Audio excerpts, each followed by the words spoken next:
Going zero waste doesn't have to break the bank.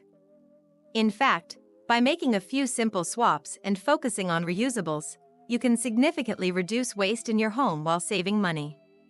Here's how to set up a zero-waste home on a budget, room by room. Start with the kitchen.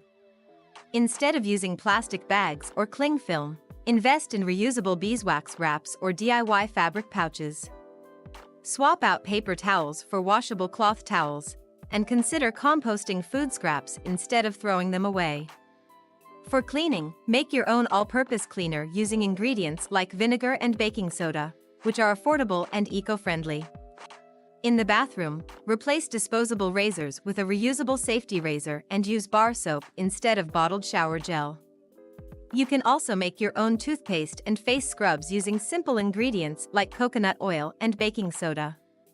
Replacing cotton pads with reusable cloth ones can also cut down on waste and save you money over time. If you're finding these zero-waste tips helpful, don't forget to hit that like button, share with your friends, and subscribe for more sustainable living hacks right here on 2Wenties TV. Next, focus on the living room and bedroom. Opt for second-hand furniture and make your own upcycled home decor. Instead of buying new pillows, try making your own with old clothes or fabric scraps. Also, avoid buying single-use decor items that quickly end up in the trash. With a little creativity and DIY spirit, you can reduce waste in every room of your home without spending a lot of money. Start small and watch your zero-waste lifestyle grow.